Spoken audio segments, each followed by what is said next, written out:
Hello everyone, very good morning. Very good morning to all of you. And today I'm going to discuss about Indian economy. आज हम बात करेंगे Indian economy पर। और Indian economy का एक ऐसे टॉपिक की बात करूंगा जिसे किसी भी वर्ल्ड, ना केवल मैं भारत की बात कर रहा हूँ, वर्ल्ड की इकोनॉमी की बात करें तो दुनिया की इकोनॉमी में इसका एक बहुत इंपॉर्टेंट रोल होता है। और वह पार्ट होता है, आज हम बात करेंगे कोर सेक्टर का। आप सभी ने नाम सुना होगा कोर सेक्टर। ये जो कोर सेक्टर्स है इकोनॉमी का, आप कर सकते हो कि यह इकोनॉमिक्स का, दुनिया की इकोनॉमिक्स का एक बैकबोन होता है। ठीक है, यह एक बैकबोन होता है, मतलब आप कर सकते हो यह इकोनॉमी का मेरुदंड होता है। किसी भी देश की जो इकोनॉमी होती है वह जो डिपेंडेंट होता है, तो ऐसे कुछ सेक्टर्स पे डिपेंडेंट होता है जिसकी इकोनॉमी में बहुत बड़ा कंट्रीब्यूशन होता है। इसके अलावा, इसके बिना तो खैर हम कहीं नहीं सकते कि इकोनॉमी का बहुत अच्छा अस्तित्व पा सकता है। तो आज हम कोर सेक्टर में एक्चुअली यदि हम इंडिया की बात करते हैं, कोर सेक्टर की बात करते हैं, तो कोर सेक्टर में मुख्य रूप से जो है 8 इसमें पार्ट हो जाते हैं। आप कह सकते हैं 8 ऐसे सेक्टर्स होते हैं जिस सेक्टर को नाम दिया गया कोर सेक्टर। एक कोर सेक्टर में कौन कौन आते हैं? तो एक तो हमारा कोल इंडस्ट्री आता है, जिसको हम कोयला बोल सकते हैं। तो पहला हमारा कोल इंडस्ट्री आता है। दूसरा इसमें जो होता है वो होता है हमारा क्रूड ऑयल इंडस्ट्री हो जाता है। मैं पहले एक एक करके आपको इसको इंट्रोडक्शन दे दूंगा, फिर डीपीआईआईटी तथा आईआईटी का क्या रिपोर्ट है, गवर्नमेंट ऑफ इंडिया का कॉमर्स डिपार्टमेंट का, मिनिस्ट्री ऑफ कॉमर्स का, उसको मैं बताऊंगा। उसके बाद फिर मैं एक एक टॉपिक को डिस्क्राइब करूंगा। तो इस थर्ड जो होती है इसमें वो हमारा नेचुरल गैस हो जाता है। तो नेचुरल गैस यानी जो प्राकृतिक गैस है, ये भी हमारा कोर सेक्टर का ही पार्ट होता है। तो अभी तक हम लोगों ने 3 नाम सुना है। उसके बाद जो हमारा रिफाइनरी प्रोडक्ट होते हैं, रिफाइनरी प्रोडक्ट, तो जो भी ये रिफाइनरी प्रोडक्ट हो जाते हैं, रिफाइनरी प्रोडक्ट भी हमारा कोर सेक्टर का ही पार्ट है। पांचवा जो हो जाता है हमारे रिफाइनरी के बाद, वो हमारा फर्टिलाइजर होता है। फर्टिलाइजर यानी जिसको हम उर्वरक बोलते हैं। उर्वरक इंडस्ट्री भी हमारा कोर सेक्टर का ही पार्ट हो जाता है। इसके बाद हमारा स्टील इंडस्ट्री हो जाती है। स्टील, जिसको आप हिंदी में इस्पात कारखाना, इस्पात उद्योग आप बोलते हो। उसके बाद सीमेंट उद्योग हो जाता है, सीमेंट। और फाइनल जो हमारा 8वां पार्ट हो जाता है, ये साहब वह हो जाता है हमारा इलेक्ट्रिसिटी। तो इस तरह से हम कह सकते हैं कि भारत में मुख्य रूप से देखा जाए तो 8 ऐसे उद्योग हैं, 8 ऐसे सेक्टर्स हैं जो भारत की इकोनॉमी में इनका एक बहुत बड़ा, आप कह सकते हो, कंट्रीब्यूशन होता है। इसके बिना हम कह सकते हैं कि वर्ल्ड की इकोनॉमी और खासतौर पर भारत की इकोनॉमी की बात करें तो इंडिया का इकोनॉमी जो है इसके बिना कहीं न कहीं अधूरा रह जाता है। तो आज हम चर्चा करने वाले हैं कि ये 8 जो कोर सेक्टर के अंतर्गत आती है, इसका क्या भूमिका है। अभी वर्तमान के परिदृश्य को हम देखेंगे कि वर्तमान में जो गवर्नमेंट ऑफ इंडिया की तरफ से रिपोर्ट आई है, इस रिपोर्ट में इसके बारे में क्या कहा गया, तथा हमारे देश का जो जीडीपी है, हमारे देश का जो एम्प्लॉयमेंट है यानी रोजगार जिसको बोलते हैं, इसमें इनकी कितनी कंट्रीब्यूशन है, ये सारी गतिविधियों का हम स्टडी करने वाले हैं। क्योंकि मैं बता दूं कि इसका जो अभी वर्तमान में यदि देखा जाए तो कोर सेक्टर में जो कंप्राइज करती है वह 40.27% अभी इसकी जो है एक कंट्रीब्यूशन है। कंपैरिजन बात करें तो लगभग 40.27% जो है इसका अभी ये बहुत बड़ा कंट्रीब्यूट कर रहा है। यदि हम आईआईपी की बात करते हैं, आईआईपी का मतलब होता है इंडेक्स ऑफ इंडस्ट्रियल प्रोडक्शन, है ना। तो हम आईआईपी की बात करते हैं तो इस इंडेक्स के आधार पर बताई गई है कि भारत की इकोनॉमी में कोर सेक्टर का लगभग ओवरऑल 8वां सेक्टर की बात करते हैं तो इसमें 40.27% इसकी एक वेटेज कर सकते हो या इसकी कंट्रीब्यूशन हम कर सकते हैं। लेकिन जब हम डीपीआईआईटी की बात करते हैं, डीपीआईआईटी का मतलब आपने जानते होंगे, डिपार्टमेंट फॉर, है ना, डिपार्टमेंट फॉर प्रोडक्शन या sorry department for promotion of industry and internal trade इसका कहलाता है, जिसको हम डीपीआईआईटी बोलते हैं। ठीक है, डीपीआईआईटी बोलते हैं। तो आज इसी की रिपोर्ट को देख करके हम अपने देश की इकोनॉमी और खास तौर पर जो हमारा कोर सेक्टर से ये कोर सेक्टर के बारे में चर्चा करने वाले हैं। क्योंकि हमें देखना होगा कि कोर सेक्टर में कौन कौन से ऐसे इंडस्ट्री, कौन कौन से क्षेत्र आते हैं। तो देखिएगा आज हम लोग जो चर्चा करने वाले हैं, हमारा DPIIT का रिपोर्ट पर पूरी की पूरी चर्चा दूंगा और इसमें हम पढ़ने जा रहे हैं केवल core sectors of India, Bharat में कोर सेक्टर का क्या रोल है। क्योंकि आप देख सकते हैं यदि हम करंटली डेटा को देखें तो कहता है कि भारत की जो इंडेक्स है और खासतौर पे जो हम 8 जो हमारे कोर सेक्टर इंडस्ट्रीज हैं, इसमें लगभग मई और अप्रैल की बात करें तो जहां मई में आप देख सकते हैं 18.1% था, वहीं यदि आप अप्रैल की बात करते हैं मात्र 9.3% इसकी ये कंट्रीब्यूशन, मतलब हम कह सकते हैं लगभग अप्रैल से लेकर के मई आते आते ये 2 गुना हो जाता है, 9.3 इधर 18.1%। तो ये हमारा जो प्रोडक्शन होती है, खासतौर पे हम बात कर रहे हैं कोर सेक्टर का, तो कोर सेक्टर में जो हमारी प्रोडक्शन होती है इसमें मुख्य रूप से सबसे अच्छी कह सकते हैं जो कंट्रीब्यूशन है दिया है, बात करेंगे 2022 तक का, ठीक है। अब अभी 2022 जो हम अभी मई तक का बात करेंगे, क्योंकि ये जो रिपोर्ट है मैं बता रहा हूँ यह 30 जून तक के बता रहा हूँ, 30 जून तक हम अभी रिपोर्ट आपको दे रहा हूँ और ये आने वाले 6 महीना का आपका एग्जाम के एक इम्पोर्टेंट रोल होगा। तो इसमें दिया जा रहा है कि खासतौर पर सीमेंट उद्योग है और कोयला उद्योग है, फर्टिलाइजर और इलेक्ट्रिसिटी उद्योग, ये 4 जो उद्योग है ये सबसे ज्यादा मई में इन्होंने अपना ग्रोथ को रिकॉर्ड किया है, मतलब हम कह सकते हैं इनकी जो वृद्धि हुई है यह सबसे अधिक हुई है। यदि हम पिछले साल की बात करते हैं तो पिछले साल में यदि हम कंपेयर करते हैं तो इस कंपेयर के आधार पर हम कह सकते हैं इस साल की मई में ये 4 जो हमारा इंडस्ट्री है, 4 इंडस्ट्री का बहुत ज्यादा इंपॉर्टेंट क्या कर सकते हैं इनकी भूमिका देखने को मिला है। क्योंकि हम कह सकते हैं कि एक जो हमारा सेक्टर्स हैं इसमें कौन कौन होते हैं, जैसे मैंने बताया था कोल होता है, कोयला होता है, क्रूड ऑयल होते हैं, नेचुरल गैस होते हैं, रिफाइनरी होता है, फर्टिलाइजर्स होते हैं, स्टील, सीमेंट और इलेक्ट्रिसिटी। इस तरह से जो है ये 8 हमारे पास सेक्टर्स हैं और इस सेक्टर को कहा जाता है core sector of Indian economy. भारतीय अर्थव्यवस्था के इसको 8 सेक्टर्स कहा जाता है।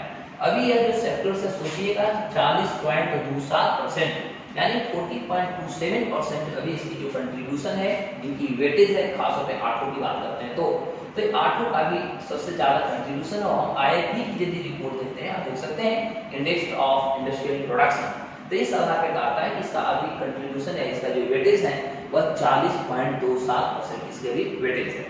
क्योंकि अब हम देखेंगे ICI की यदि हम कॉन्सेप्ट के आधार पर देखते हैं, ICI का फुल फॉर्म होता है index of trade for industries. तो इस आधार पर कह सकते हैं कि इसकी जो प्रोडक्शंस है, इनकी प्रोडक्शंस को जो तैयार की जाती है, ओवरऑल हम कह सकते हैं कि जो कोर सेक्टर पे जो रिपोर्ट तैयार की जाती है यह भारत सरकार की अपनी मंत्रालय है, उस मंत्रालय का सभी नाम जानते हैं office of economic adviser. Okay, तो ये जो OEA है इसके देखरेख में जो होता है ICI का इंडेक्स तैयार की जाती है, जिसमें भारत सरकार की 2 डिपार्टमेंट आ जाती है। सबसे पहले जो होते हैं department of promotion of industry और इंटरनल DPIIT की हम बात करें, और दूसरा जो होता है commerce department of ministry of commerce and industry government of India. ये 2 हमारे पास जो ऐसे संस्थान हैं, क्या कर सकते हैं, 2 ऐसे हमारे पास मिनिस्ट्री हैं, बोर्ड है जिसकी अध्यक्षता में है, जिसकी कह सकते हैं कंट्रीब्यूशन के आधार पर, जिनकी देखरेख में कह सकते हैं कि भारत की कोर सेक्टर में रिपोर्ट को तैयार किया जाता है। अब हम इसमें एक एक चीजों को देखेंगे कि ये रिपोर्ट कैसे तैयार की जाती है, उसको भी आप देखने की कोशिश करें। सबसे पहले तो हम लोग देखेंगे कि जो रिपोर्ट तैयार की जाती है साहब, यह रिपोर्ट क्या करती है, तो गवर्नमेंट ऑफ इंडिया इस रिपोर्ट को तैयार करती है। तो ये रिपोर्ट को तैयार करने में सबसे इम्पोर्टेंट जो कार्य होती है वो होता है कि जब हम कोर सेक्टर की रिपोर्ट तैयार करते हैं तो जो IIP जो होता है इसके रिलीज होने से 12 दिन पहले सबसे पहले इसको रिलीज किया जाता है, यानी it is release 12 days before the IIP is release. IIP की रिपोर्ट रिलीज होने से पहले इसको 12 दिन पहले रिलीज की जाती है। बाई द वे एग्जाम में पूछ दिया जाता है तो आप सतर्क हो जाइए। अब होता है कि कोर सेक्टर्स और इस खास तौर पे जो 8 हमारे पास कोर सेक्टर इंडस्ट्रीज हैं, इनकी ऑब्जेक्टिव्स क्या होता है, यानी कि उद्देश्य क्या होता है। तो देखिए इसका उद्देश्य क्या होता है कि जो भारत सरकार के जो विभिन्न प्रकार के जो मंत्रालय हैं, खासतौर पे 4-8 जो हमारे पास इंडस्ट्रीज हैं, ठीक है, तो इनकी इंडस्ट्रीज में जो प्रोडक्शन का परफॉर्मेंस है या जो इंडस्ट्री चलाई जा रही है इसमें क्या क्या नाकामियां हैं, क्या लूपहोल्स हैं, क्या डिमेरिट्स हैं, ये सारी गतिविधियों पर इसकी चर्चा की जाती है। समय समय पर आप कर सकते हैं कि जो होती है सरकार मिनिस्ट्री को यह इंडिकेट करती है, विचारधारा देती है, नीति निर्देशक बनाने का कर सकते हैं, एडवाइस करती है, यानी दूसरे फॉर्म में हम कर सकते हैं कहीं थिंक टैंक का भी काम करता है जो एडवाइस देता है। दिस इज वाई इसलिए हम कह सकते हैं कि इसका नाम दिया गया कोर। कोर का मतलब आप कह सकते हैं एक ऐसी चीज जहां से हमारी उन्नति यानी ग्रोथ का जो रास्ता होता है साफ करती जाती है, इसीलिए इसका नाम दिया गया है कोर सेक्टर। तो इसका एक बहुत बड़ी कंट्रीब्यूशन है। दूसरी बात यदि हम आईसीआई की बात करते हैं तो मेजर्स करती है क्या, जो हमारा इंडिविजुअल मार्केट है, इंडिविजुअल से तथा कलेक्टिव जो हमारी परफॉर्मेंस है, ये सारे चीजों को स्टडी करती है। जो हम प्रोडक्ट कर रहे हैं, जो भी हमारी प्रोडक्शन है, उसका व्यक्तिगत यानी हर व्यक्तियों का, हर इंडस्ट्री का क्या रोल है, तथा यदि म्यूचुअल बात करते हैं, सभी के कलेक्शन पे बात करते हैं, तो उनकी क्या गतिविधि, ऐसे गतिविधियों को ये बात करती है। इसीलिए इसको नाम दिया गया एक इंडस्ट्रियल कोर सेक्टर। आईसीआईसी जो है इसका यूज करता है एक पॉलिसी मेकर्स के रूप में, पॉलिसी मेकर्स के द्वारा इसकी इस्तेमाल की जाती है, जिसमें हमारे पास मिनिस्ट्री ऑफ फाइनेंस होता है तथा विभिन्न प्रकार के और मिनिस्ट्री तथा डिपार्टमेंट को इसमें इन्वॉल्व किया जाता है। और करने के पीछे रीजंस होते हैं कि सारे इंडस्ट्रियल जितने भी प्रकार के हमारे पास मिनिस्ट्रीज हैं, वो सारे मिनिस्ट्री जो होंगे ये सारे गतिविधियों से अवगत होंगे तथा उनके पास आने वाली जो चुनौतियां होंगे, चैलेंजेस होंगे, वे सारे चैलेंजेस को कैसे अपने आप को ओवरकम करेंगे, ये सारी गतिविधियों को इसमें इस्तेमाल किया जाता है। I think all of you are ready, सबको समझ आ रही है? चलो ठीक है, देखो क्या तो भारत सरकार की जो हमारा सेंट्रल बैंक है, जिसको हम रिजर्व बैंक ऑफ इंडिया बोलते हैं, ठीक है, आरबीआई। साथ ही साथ हम कर सकते हैं बहुत सारे ऐसे भी बैंक होते हैं जो फाइनेंशियल इंफ्रास्ट्रक्चर प्रोजेक्ट पर काम करती है, वे सारे इंस्टीट्यूशंस को भी इसमें इन्वॉल्व कराई जाती है। लेकिन अब हम बात करेंगे कि इसके बावजूद भी जो हमारे पास रिपोर्ट गवर्नमेंट ऑफ इंडिया का आई है, इस रिपोर्ट पर आज हम चर्चा करने वाले हैं। तो यदि हम डेटा एनालिसिस करते हैं तो डेटा एनालिसिस के आधार पर हम कर सकते हैं ओवरऑल कि देश में क्या चल रहा है। तो अकॉर्डिंग टू यदि हम डेटा की बात करते हैं तो इस आधार पर जो कोल इंडस्ट्रीज हमारा है, लगभग आप कह सकते हैं कि 25.1% यानी 25.1% का जो है इसका एक ग्रोथ देखने को मिला है, ग्रीव देखा है। एंड फर्टिलाइजर की इंडस्ट्रीज हैं, यह लगभग 22.8% के भी बढ़ा है। लेकिन सीमेंट इंडस्ट्री भी है, आपको 26.3% इसका भी इंक्रीमेंट देखने को मिला है। और इलेक्ट्रिसिटी जो है इसमें भी लगभग 22% का आप बूस्टअप देख सकते हैं। तो मोटा मोटी हम कर सकते हैं कि ये जो हमारा कोर सेक्टर का अभी 30 जून तक का जो हम रिपोर्ट देख रहे हैं, इस 30 जून तक के रिपोर्ट में यदि देखा जाए तो हमारे पास खासतौर पर फर्टिलाइजर है ना, फर्टिलाइजर यानी जिसको हम उर्वरक बोलते हैं, पहले भी ऑलरेडी मैं बता चुका हूँ। उसके बाद हमारा होता है सीमेंट उद्योग, उसके बाद हमारा होता है इलेक्ट्रिसिटी उद्योग, ठीक है। तो इस तरह से हम कह सकते हैं कि भारत का एक बाला छूट गया था कोल उद्योग। तो इस तरह से हम कह सकते हैं कि 4 ऐसे हमारे पास कोर सेक्टर के इंस्टीट्यूशंस हैं यानी इंडस्ट्री हैं जो अपनी सबसे बड़ी कंट्रीब्यूशन तथा अपनी बहुत बड़ी हम कह सकते हैं कि एक लगभग 2-3 महीना में ये अपनी धाक जमा चुके भारतीय इकोनॉमी में, और इंडियन इकोनॉमी में इनका एक बहुत बड़ा कंट्रीब्यूशन भी देखने को मिल रहा है। तो इस आधार पर हम कह सकते हैं साहब कि अब हम बात करेंगे कि जितनी भी इसमें खासतौर पे 8 इंडस्ट्रीज हैं, वे सारे इंडस्ट्रीज हम एक एक करके कोशिश करेंगे चर्चा कर लेने का, ठीक है। उसके बाद हम लोग हर पॉइंट पर एक एक पॉइंट बिंदु पर हम भी बात करने वाले हैं। तो चूंकि आप देख सकते हैं यदि हम कोल इंडस्ट्री में देखते हैं तो कोल मीन्स कोयला उद्योग को हम सबसे पहले देखते हैं। कोयला उद्योग ऐसे हम आप देखे होंगे, तो इस पे मैंने आपको टेलीग्राम चैनल पर इसका पूरी मटेरियल आज सुबह में ही मैंने पोस्ट कर दिया है कि भारत में भी कोयला का जो क्राइसिस चल रहा था कुछ दिन पहले, आपने महीना पहले सुना होगा। दिल्ली की सरकार, मुख्यमंत्री वहाँ की, आप महाराष्ट्र के मुख्यमंत्री को देख सकते हैं। तो जिस तरह से भारत में हाहाकार चल रही थी, तो प्रश्न होता है कि भारत के पास इतनी ज़्यादा कोयला है, प्रोडक्शन भी हमारी है, कंजप्शन भी इतनी ज़्यादा है, उसके बावजूद भी भारत में बिजली या कर सकते हैं कोल का जो क्राइसिस हुआ, कारण क्या हुआ, इस पर हम आपको PDF में मटेरियल उपलब्ध ऑलरेडी करा दिया है। और अब हम बात करेंगे एक एक इंडस्ट्री जो 8 कोर सेक्टर हैं, इनकी क्या एडवांटेज है, इसकी क्या कंट्रीब्यूशन, बस ब्रीफ में आपको बात करूँ जो टू द पॉइंट आपको एग्जाम आने वाले। और टेस्ट के लिए इसके बाद फिर से मैं एक एक इंडस्ट्री को आपको वीडियो बना कर दिखाऊंगा और दूंगा। तो हम बात करेंगे कोल इंडस्ट्री की, हम बात कर रहे थे साहब। तो एक कोल इंडस्ट्री जो है, कोल हमारा जो प्रोडक्शन है, इसकी अभी भारत की इकोनॉमी में या कह सकते हैं टोटल जो हमारे पास 8 इंडस्ट्रीज कोर जो सेक्टर्स हैं, उसमें लगभग इसका जो वेटेज है वह है 10.33% यानी 10.33% अभी इसका वेटेज है। और यह सोचने वाली बात है साहब कि मई 2022 में इसका 25.1% एक इंक्रीज हो जाता है ओवर मई 2020 में। मतलब हम कह सकते हैं एक साल के अंदर, जहां 2021 मई में यह हमारा जो भी परसेंटेज थी, अभी हम देख सकते हैं कि 2022 में वो 25.1% इसमें इंक्रीमेंट देखने को मिल रहा है। तो हम कह सकते हैं इसकी जो क्यूमुलेटिव इंडेक्स इंक्रीज हुआ है लगभग 26.9% इसका अप्रैल से मई 2022 में इसकी एक बहुत बड़ी आप कह सकते हो इसमें ग्रोथ देखने को मिला। क्योंकि भारत में यदि हम देखते हैं तो कोयला की जहाँ तो बात करते हैं साहब, तो कोयला सबसे पहला यदि बात करें तो कोयला तो भारत में सबसे अच्छी क्वालिटी की होती है, झरिया और रानी मिल के नाम सुना ही होगा। लेकिन भारत में कोयला बहुत सारे क्षेत्रों में मिलते हैं, सारे आप फिगर में देख सकते हैं। तो लार्जेस्ट रिजर्वर जो भारत के पास है कौन से है, ये सारे आप क्षेत्रों को देख सकते हैं। विजिट हो गए तो जैसे आप झारखंड में देख सकते हैं, तो टोटल यदि हम रिजर्व की बात करते हैं झारखंड का, ठीक है, तो झारखंड में लगभग 83.152 यहाँ पर मिलियन टन है। यदि आप उड़ीसा की बात करते हैं तो उड़ीसा में 79.295 मिलियन टन है। लेकिन यदि आप छत्तीसगढ़ की बात करते हैं तो 57.206। इस तरह से भारत में लगभग अभी वर्तमान की बात करें तो अभी भारत में लगभग 319,020 मिलियन टन अभी हमारे पास है। तो अप्रैल के हम रिपोर्ट के आधार पर बात कर रहा हूँ। तो झारखंड सबसे ज्यादा कोयला रिजर्व रखता है, जहाँ पर भी देख सकते हो आप कि लगभग 83 है ना, आप इसे देख सकते हैं। अभी जो झारखंड की बात मैं कर रहा हूँ तो झारखंड में लगभग आप कह सकते हो कि 83, सॉरी इसको थोड़ा सा मैं पुश कर देता हूँ। तो झारखंड में अभी आप कह सकते हो 83.152 है ना मिलियन टन आप कह सकते हैं अभी यहाँ पर झारखंड में है। देखो, और झारखंड में आपको झरिया का नाम सुने हो, झरिया नरवाल का नाम सुने हो, और उड़ीसा में आपको पश्चिम बंगाल में रानीगंज पाया जाता है।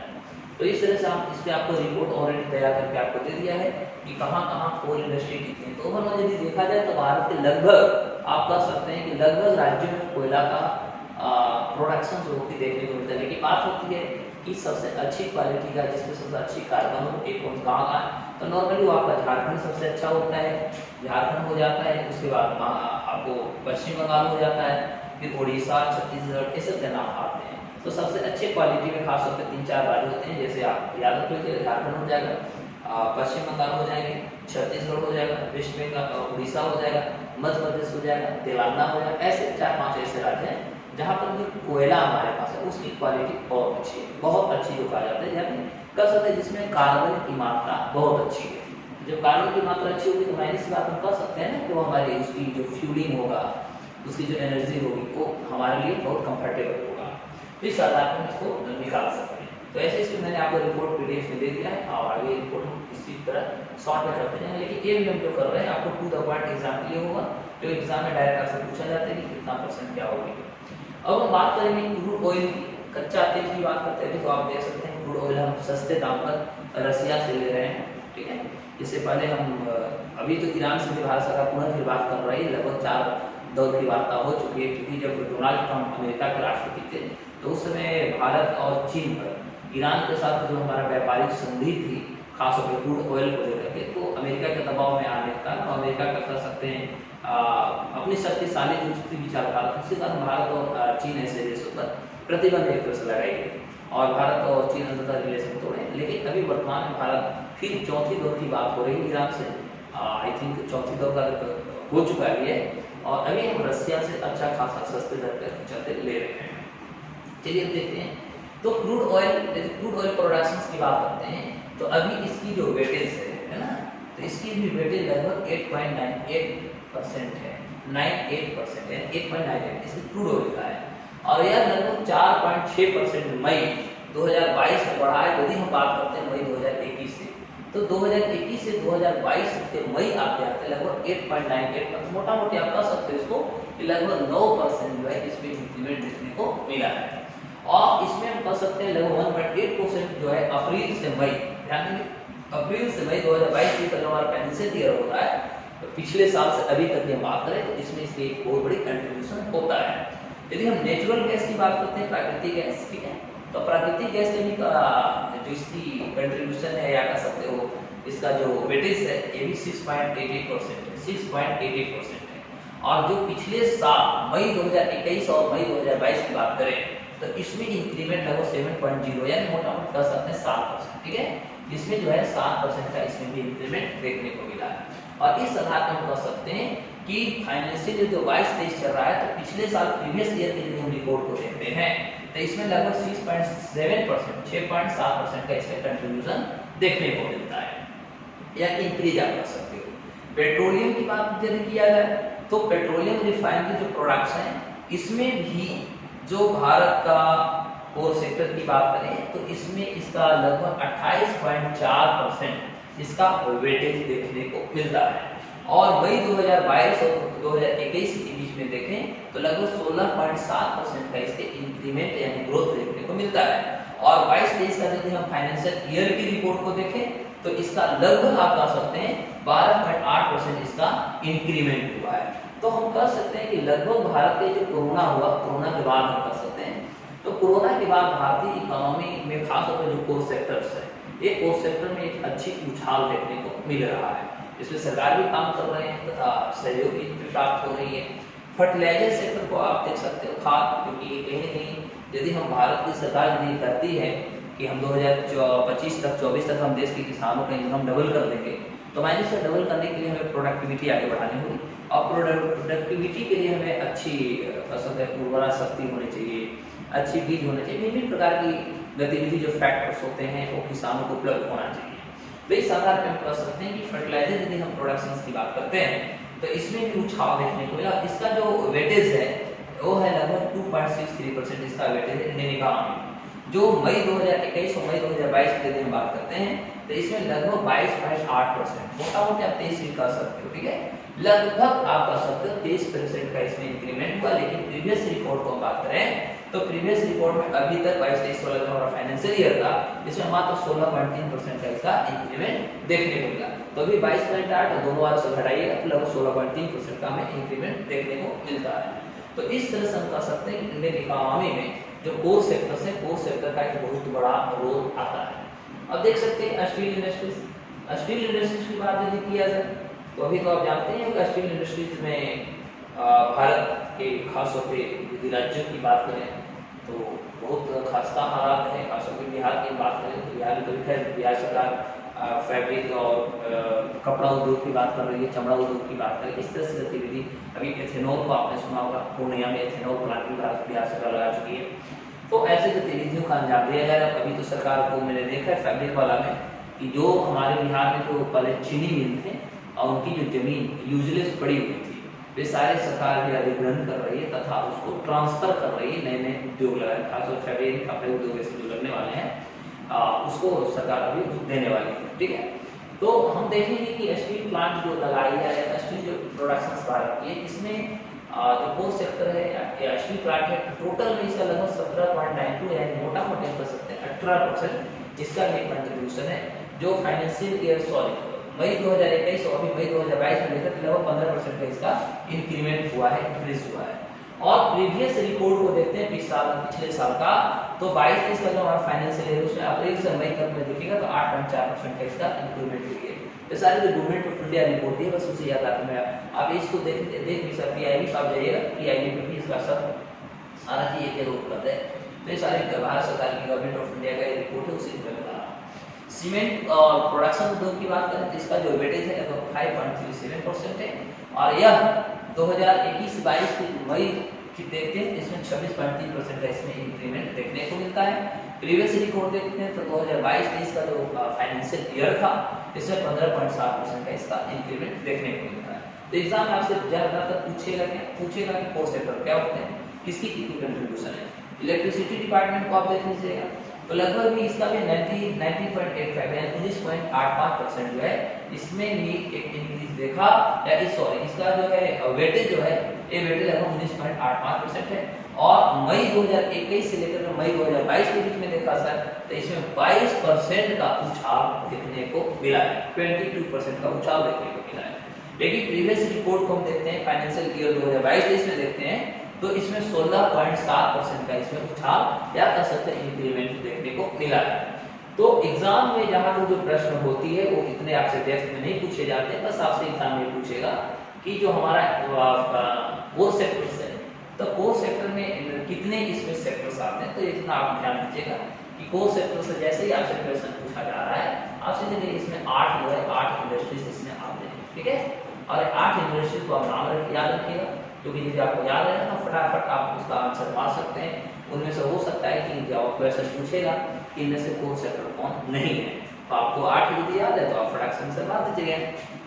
आपसे कभी कोई कंट्रीब्यूशन भी पूछता है तो कंट्रीब्यूशन भी आप याद रखिएगा। वेटेज जो भी हमने आपको बताया, तो इस वेटेज को देखिएगा। जैसे आप देख सकते हैं कोल की बात करते हैं तो कोल में आप देख सकते हैं कितना वेटेज होता है। तो कोल में 10.33% है, क्रूड ऑयल 8.98% है, नेचुरल 6.88% है, रिफाइनरी में 28.04% है, स्टील 70.92%, सीमेंट में 5.37%, फर्टिलाइजर है 2.63% और इलेक्ट्रिसिटी में 19.85%। तो इस तरह से आप कह सकते हैं कि टोटल हमारे पास जो सेक्टर से काउंट कर लीजिएगा तो टोटल 8 आपको आएंगे। तो 8 जो है भारत का इंडियन जो हमारी इकोनॉमी है, ये इंडियन इकोनॉमी का एक क्या है, ये सारे बैक, ठीक है। और आप कह सकते हैं कि इंडियन इकोनॉमी को क्या करते हैं, बूस्टअप देते हैं। जो भी हमारी जरूरत है वो सारी जरूरतों को फुलफिल करने के लिए क्या करते हैं, कि हमें बूस्टअप करते हैं। तो ओवरऑल आज एज ए इंट्रोडक्शन और वर्तमान में जो डेटा थी उस डेटा को हमने एनालिसिस दे दिया, जो आपके एग्जाम में पूछे जा सकते हैं। तो थोड़ा इसको आप देख लीजिएगा। और जो हमने आपको मैंने जो PDF दिया है टेलीग्राम चैनल, उसको भी आप देखते रहिएगा। फिर हम लोग पुनः मिलते हैं इसी तरह एक छोटे से वीडियो के साथ जो आपके एग्जाम के लिए सबसे इम्पोर्टेंट होगा। उसको देखते हुए मैं फिर अगला वीडियो फिर से बनाऊंगा। तब तक के लिए देखते रहें। जय हिंद, जय भारत।